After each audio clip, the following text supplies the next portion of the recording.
Live from News Center 5 at 6. Charges tonight with Salem police cruisers. Even the Salem police station was used in crimes allegedly committed by a trio of officers. Good evening, I'm Chet Curtis. And I'm Natalie Jacobson. The three officers were arrested early this morning at their homes. Investigators say the officers were involved in buying and selling cocaine, sometimes carrying it in their cruisers, sometimes using it at the police station. News Center 5's Greg Coy reports these arrests may not be the last for police departments on the North Shore.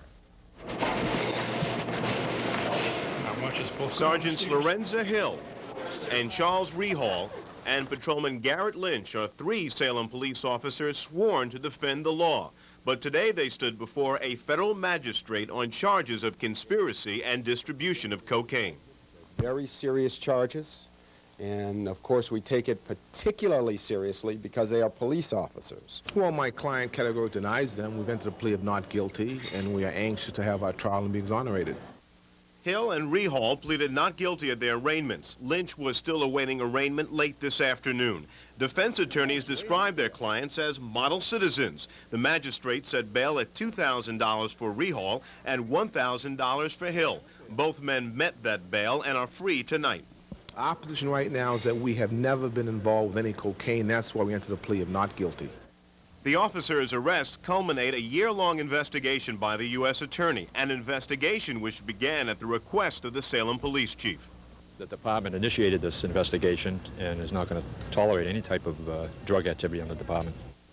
The first arrest in this probe came 1 year ago. Patrolman Claudio Mateo was charged with cocaine and counterfeit money trafficking. Mateo pleaded guilty and has been helping the U.S. Attorney's Office.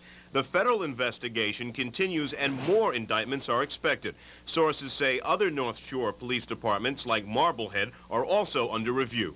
The three officers have been suspended from the Salem Police Department without pay pending the outcome of their trial. If convicted, each faces a possible prison sentence of more than 20 years and more than $1 million in fines. Outside the federal courthouse in downtown Boston, I'm Greg Coy, News Center 5.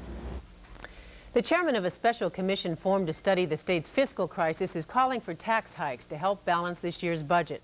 The panel, made up mostly of business people, released a preliminary report today which says that higher taxes will help, but only if the state controls its costs and streamlines the bureaucracy. News Center 5's Janet Wu has details now in this live report from the State House. Janet? Thank you, Natalie. The Crozier report sidestepped a lot of issues and it tiptoed past many more. It did not want to answer the question, is state government well managed? But when it came to the question of taxes, the answer was an emphatic yes. However, the task force also said the state has to move quickly and definitively, and that's something it didn't do today. Key members of the House and Senate Ways and Means committees met privately today to iron out differences in a $350 million cuts and savings plan. But they were not yet ready to put their cards on the table, at least not publicly. Senate Ways and Means Chairman Patricia McGovern is trying to save some very controversial proposals for reducing state expenses. For example, one major conflict would have state and local public employees pick up a greater share of their health insurance costs. The House is saying no. The Senate says yes. The public employees, which represent about 1% of the population, probably out of the total population of the state, are being asked to pick up about 10% of the total state deficit as it stands right now. Not only do they pay a large share already, somewhere in the vicinity of anywhere from $1,000 a year and more, it would be an increase in some firefighters up to $100 a month. Another controversial savings would have cities and towns picking up a greater share of the MBTA deficit. The House again says no to this. The Senate says yes. Governor Dukakis today tried to put pressure on the legislature, telling them Beacon Hill has, quote, diddled and dawdled for too long now. He met with House Speaker George Kavarian this afternoon, and sources say the Speaker is within 10 votes of getting a sales and gasoline tax package through the House. Meanwhile, the Crozier Commission this morning released a 3-month report on how to make state government more efficient. The 17 members were selected by the governor primarily from the business community. They said the state must control its operating expenses by streamlining government. It must also preserve human service programs, rebuild the infrastructure or roads and bridges, and finally, it must increase taxes. While we produce reasoned solutions to the issues that face us, a way must be devised to bridge the current revenue gap. That should not be deficit finance. That leaves taxes. Taxes such as the 1-cent sales tax and the broadening of the sales tax base, as is being discussed in the House. But is there fat and waste in government? Crozier wouldn't answer that question. I was expecting an honest look at where we are in terms of what can be done about the problem from the standpoint of cuts, which has been stated time and time again. What we heard was, gee, we're not as bad as some other states, so let's talk about taxes. Crozier also endorsed raising the gasoline tax as a way of repairing roads and bridges. He does not support raising the capital gains tax, which is not surprising coming from a businessman. Also not surprising was the fact that Governor Dukakis endorsed this report today, calling it thoughtful and thorough. Chet.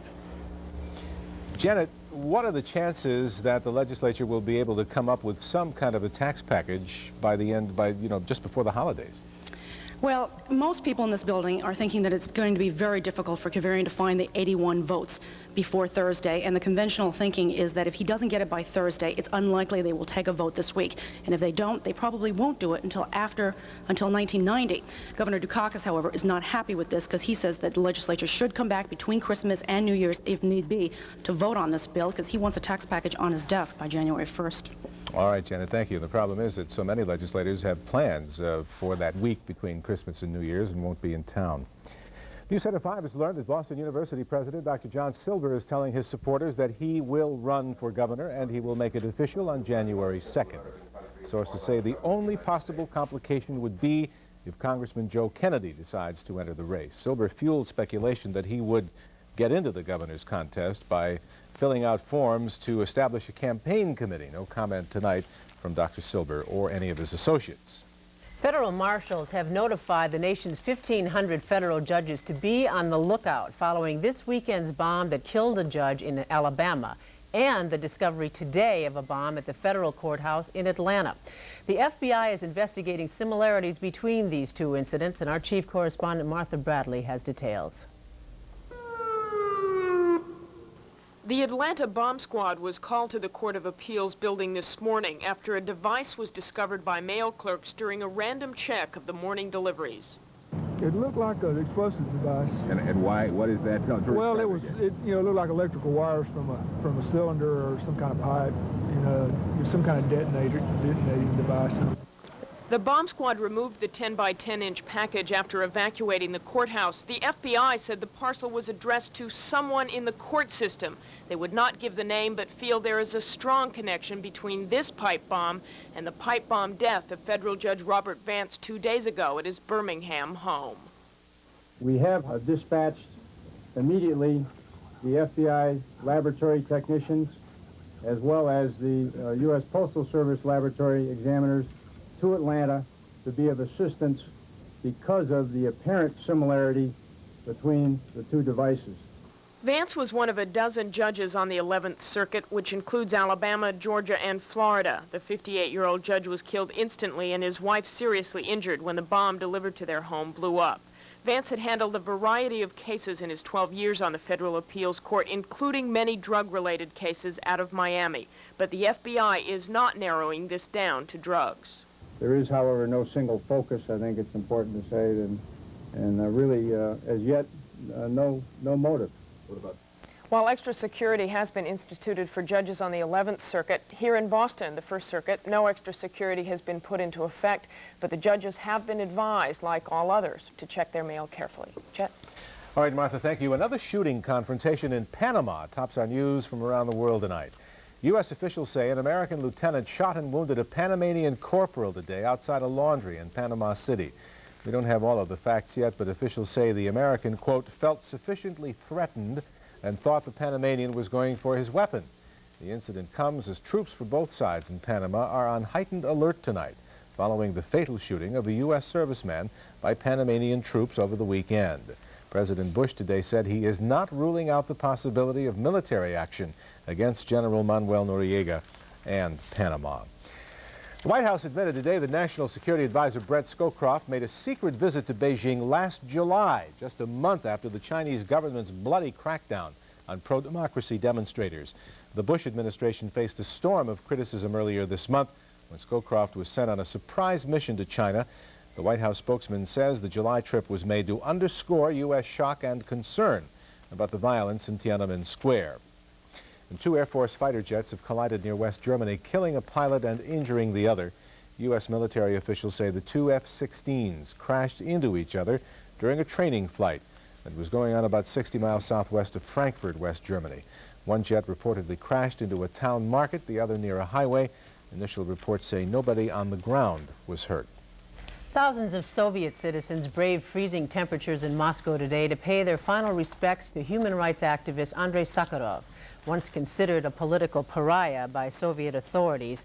Sakharov was remembered in memorial services throughout the city today. Yelena Bonner shielded her husband's coffin from the icy rain as thousands of mourners, including the Kremlin elite, paid tribute to Sakharov.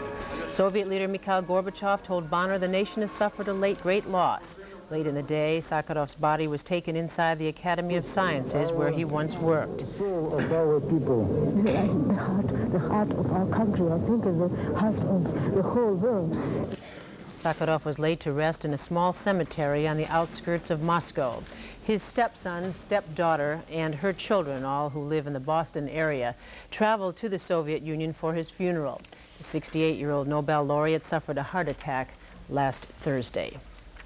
Well, there's more ahead on News Center 5 at 6, including tenants of the Geneva Avenue apartments about to get a new landlord. Also, a new site for the New England Aquarium is announced, and later Santa rides Newscopter 5 to deliver gifts to youngsters living in lighthouses. That report's still ahead.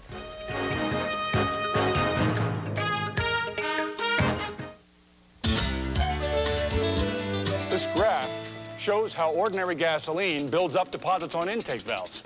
On the road, it can cause hesitation, loss of performance. But when Texaco's System 3 gasoline was used, valves actually got cleaner. On the graph, it looks like this.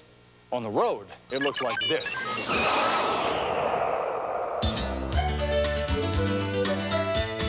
After 5 tanks, it gets even better. Apple. IBM. Apples are friendlier. IBM runs more software. So let's buy both. Now there's an expensive solution. No, buy the new Explorer. It's easier than an Apple. It runs all the IBM software, but the important programs are already built in. And it costs less than an Apple or IBM. Why don't we think of that? Why didn't you think of that? Explorer from Head Start Computers, the complete system for $9.89. Why buy anything else? No matter what kind of gift or greeting you're sending this holiday season, your postal service offers the perfect way to get it there, in time for the holidays, including Christmas Day delivery of your express mail packages at no extra charge. We deliver, it's the reason you trust us. You know that we're gonna come through with your postal service. We deliver for you. We deliver for you. When you own a Toro Power Curve electric snow thrower, you get some things you can't get from a shovel. You get a new kind of electric snow thrower that throws 30 feet. The ability to clear a 50-foot driveway in 15 minutes. And the most powerful electric snow thrower made. Of course, there is one thing you can't get from a Toro that you can get from a shovel. The Power Curve Electrics, only from Toro. What's in? Hut! Funky chicken! Duck walk! Moonwalk! Disco! Windmill!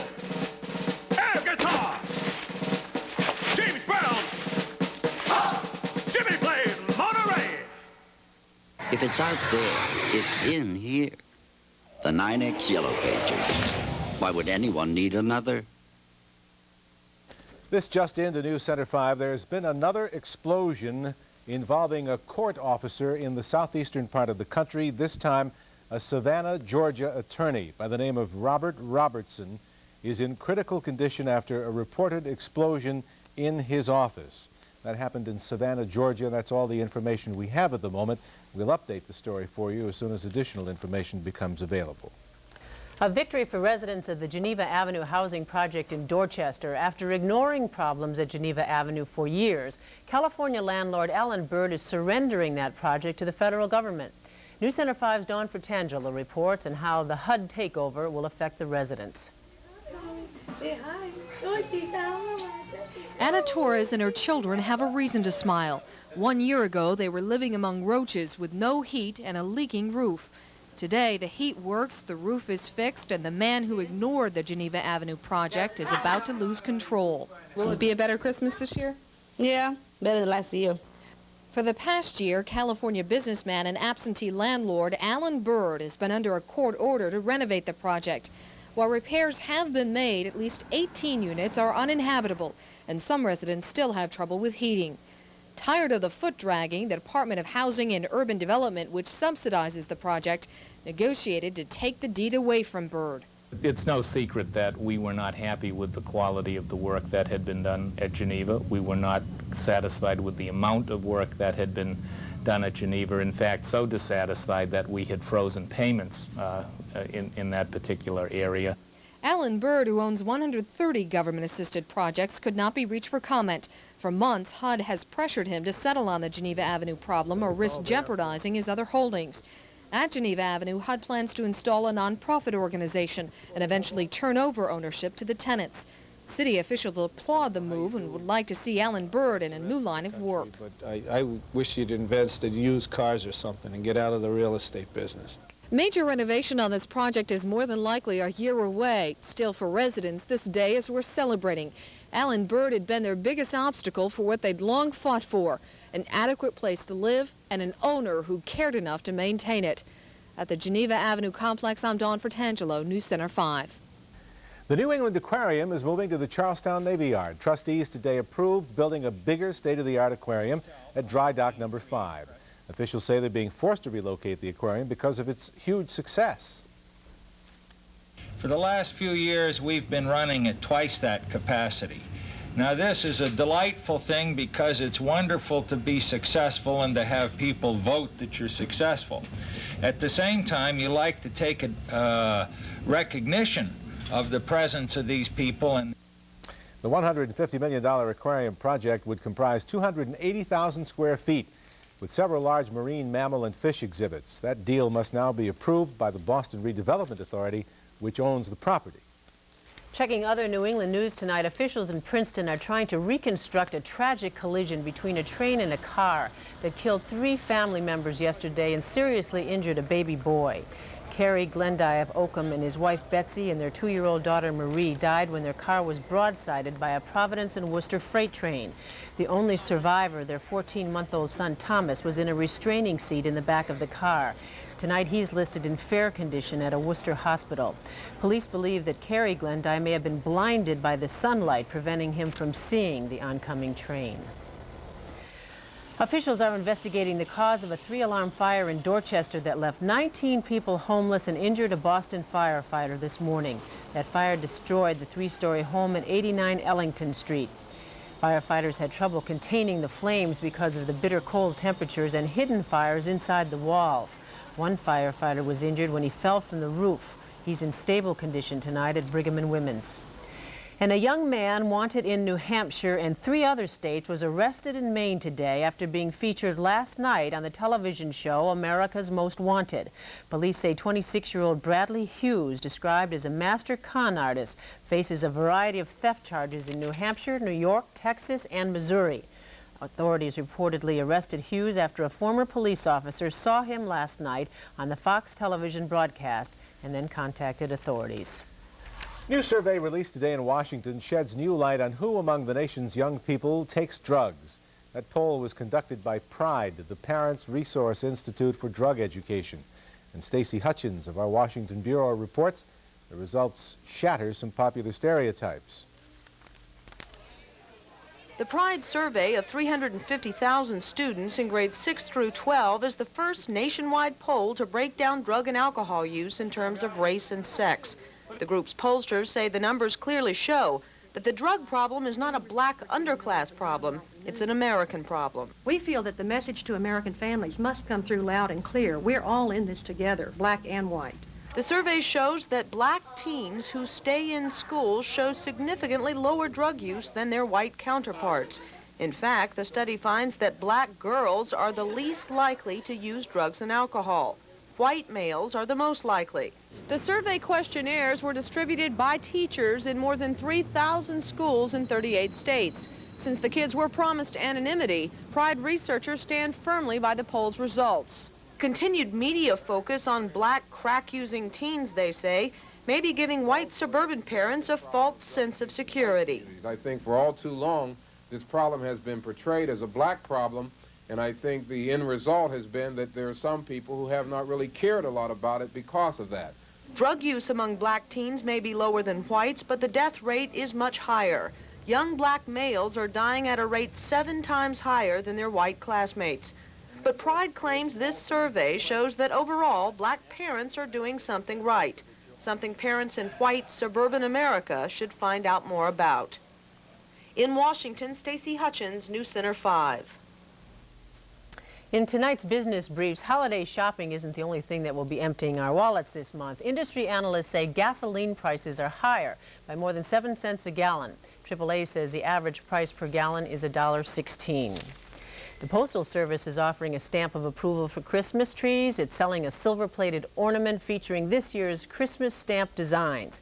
The decorations, which cost just about $13 a piece, are available at the Springfield Post Office or can be ordered from the Postal Service in Washington. Big drop on Wall Street today. The Dow fell 42 points, closing at 2697.53 on a volume of well over 187 million shares. Coming up after this break, Dick says no relief in sight from this bitter cold. In fact, I guess it's going to get worse. Dick Albert's forecast is next, and later, Santa visits some local lighthouses to bring some early Christmas cheer. That report's still ahead.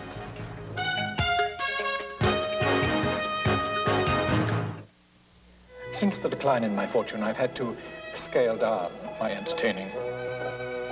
In fact, this year, it's just Dobbs and myself. Holiday cheer, Your Grace.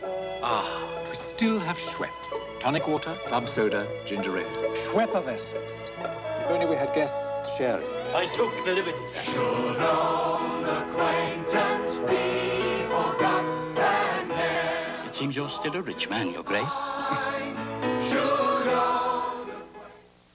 Should the United States be the next country to legalize gay marriages? On the next Oprah Winfrey Show. Tomorrow at 5 on Channel 5.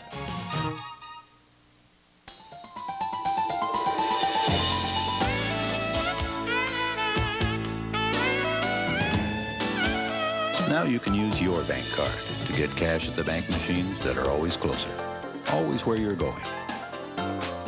Because now, every bank card is welcome at Bay Bank Express 24 machines. Bay Bank. To be honest with you, I like to be able to pronounce everything I read in the labels.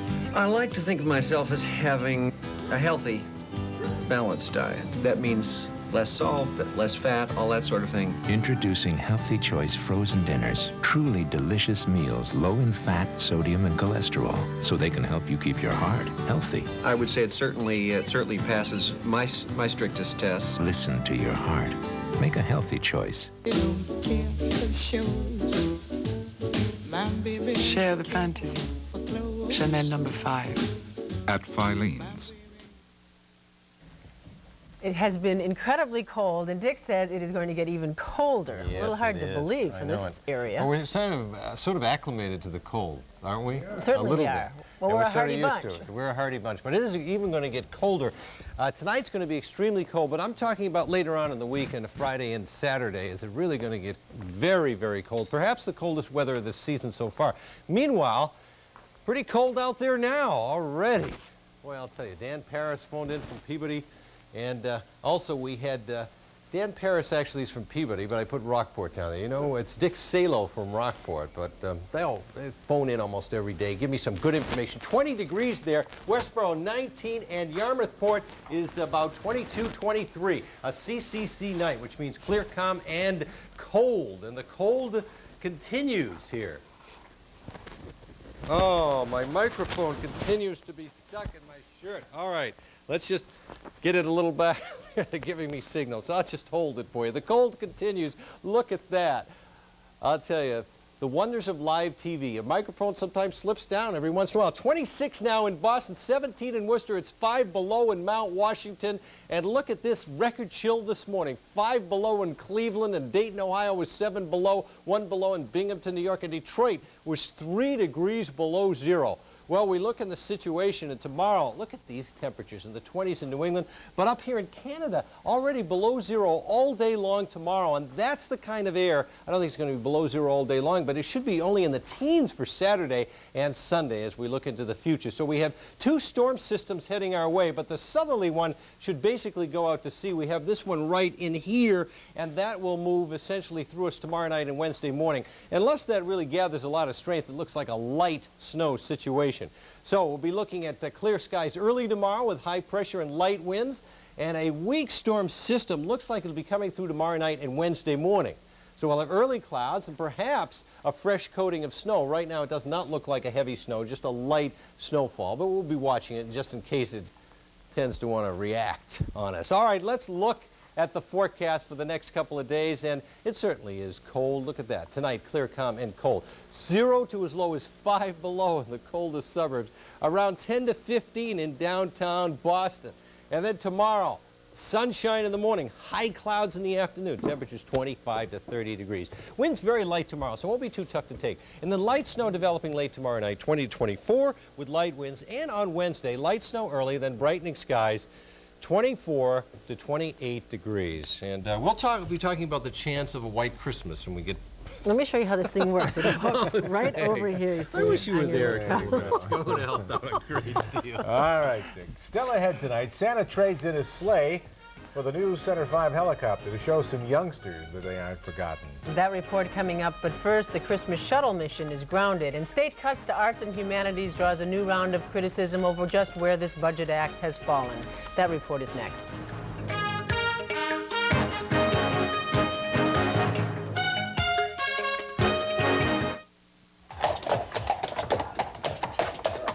Rich and easy.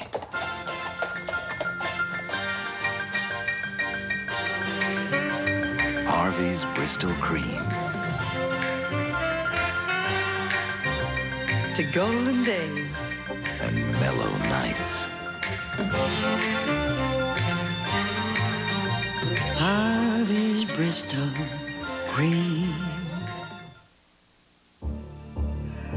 You're about to witness a counter-revolution.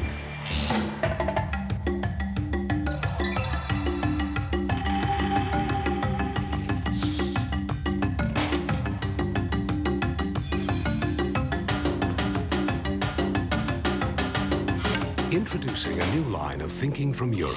Bosch kitchen appliances. Now available at Jordan Marsh and all finer gourmet and specialty stores.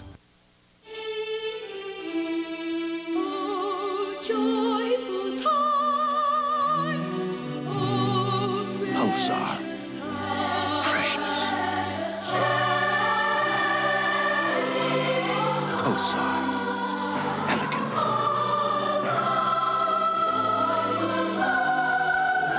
The Pulsar watch. An element of good taste. Zenith, we're on. Sony. At Sears Brand Central, we've rounded up all your favorite brands and tagged them with great low prices every day. Choose either the Sharp Carousel Microwave Oven or GE Microwave at a great low price. Your choice just $99.87. Brand Central at Sears. The brands you want at the store you trust. Smith Corona. Yeah, where's that Smith Corona anyhow? The Dow closed up 8.32 points on volume of just over 178 million shares. Precious metals are off 2%. The stock market reacted favorably to the Fed's announcement. Interest rates at their current level. The dollar slipped in late trading against the yen, and the bond market rallied towards the close of the day. Tomorrow, the CPI will be released. Lagerfeld, the privilege of power. The Lagerfeld Executive Collection, only $19.50 with a Lagerfeld purchase of $24.50 at Jordan Marsh. Cross-country skiing in New Hampshire tonight on Chronicle. Well, ever since Massachusetts first started to feel the pinch of the ever-expanding budget deficit, publicly funded groups have feared for their very survival. Today, 2 such groups sent a message to Beacon Hill that the arts are too important to do without. News Center 5's Pam Cross has our story. Pessimists predict there'll be less dancing, singing, and fine arts to go around if the Beacon Hill budget axe falls too sharply. Today, artists and their supporters gathered at the Old South Meeting House to talk about the effect of austerity budgets on culture. Certainly investing in things like education and in the cultural community, there is a significant return both in terms of the quality of life of the citizens of the Commonwealth as well as in the economic life of the Commonwealth. Under a State House plan, the state's 2 art funding groups, the Massachusetts Council on the Arts and Humanities and the Massachusetts Arts Lottery Council, would merge in the 1990 budget.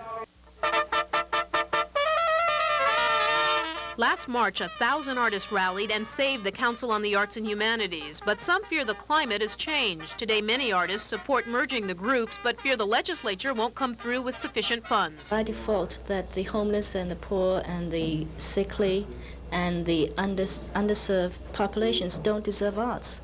And then, by default, only the elite deserves the arts. Last year, $7 million was erased from the council's budget. Artists fear cuts threaten cultural stability.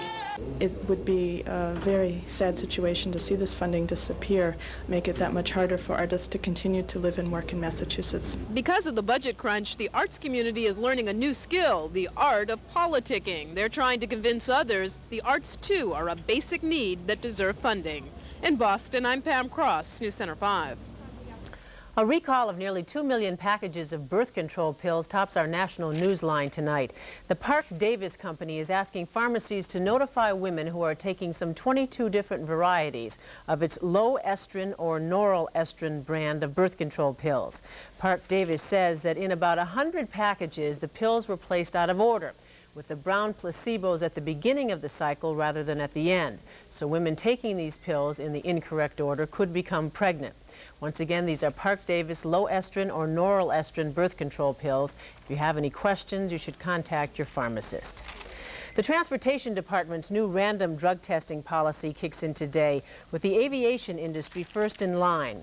Rail, maritime, and trucking employees will themselves soon face unannounced urine tests for everything from marijuana to PCP. Transportation Secretary Samuel Skinner says he expects these tests to uncover alarming drug use among workers who are responsible for the traveler's safety. Slow-going work on a Cape Canaveral launch pad has delayed the weekend scheduled liftoff of the Space Shuttle Columbia. The 5-member crew is now scheduled to take to the sky January 8th in what NASA calls the most ambitious mission since the Challenger explosion. The crew will deploy a Navy communications satellite and retrieve another from a 6-year orbit. Columbia's launch pad has not been in use for 4 years. Christmas still a week away, but today Santa got an early start, making some stops at a few remote locales. Riding aboard our own Newscopter 5, Santa made the rounds at some lighthouses, a tradition that began many years ago to make sure that no families would be forgotten this holiday season. News Center 5's Jack Heath went along for the ride. Started 70-some-odd years ago when Bill Winkapaw got lost up off of Rockland, Maine, in a single-engine airplane, running out of gas. He spotted a lighthouse. He was one to the other to the other. And that Christmas, him and his son went out just in the Rockland area and started the tradition. For those families who live at lighthouses, situated on cold, lonely rocks in the chilly waters of the Atlantic, seeing a helicopter hover overhead a week before Christmas means a warm visit from someone special. For Dennis Deaver and his Coast Guard partner who manned Boston Light, the nation's oldest lighthouse, Santa's flying visit made their day. It gets a little lonely out here, and you know, sometimes he's the only face I see for a week other than my own, and just any visit is good, especially old Santa here. 3.5-year-old Kelsey McLean agrees. Her dad mans the Gloucester Light. I think it's great. The flying Santa's helper is George Morgan from the Hull Life-Saving Museum. The museum kept the tradition alive after author and sea lover Edward Rose Snow died. Snow helped Santa by dropping presents on the light keepers for 40 years. For decades, the flying Santa dropped the packages out of an airplane as he flew over the lighthouses. That tradition continued until Edward Rose Snow changed it in his final year when he switched to a helicopter. Because on one of his drops, a doll intended for a young girl broke, and he wanted the packages to arrive safe and sound. Ron and Nancy Pisarik's children were especially pleased their packages arrived today, since their dad's light duty at Annisquam ends tomorrow. Right, we've been here 3 years now, and my enlistment is up, and I'm moving back to Iowa tomorrow. A tradition like this should never be let go. We're into this high-tech era. All the lighthouses are being automated, but there are still families there. Over one of New England's lights, Jack Heath, News Center 5. Wonderful. Santa has so many good helpers. You bet.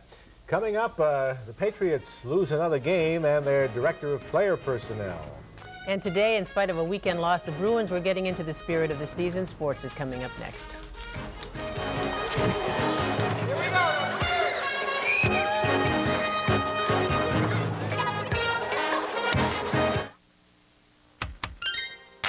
It's Highlands Holiday Sale. With everything they're really wishing for this Christmas on sale for a song. Like a Sharp VHS remote video recorder with high-speed search, just $227. Highlands Holiday Sale. With savings like these, this could be the merriest Christmas ever.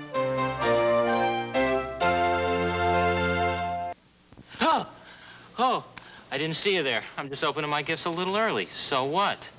Look, my mom gave me cash again. Frankly,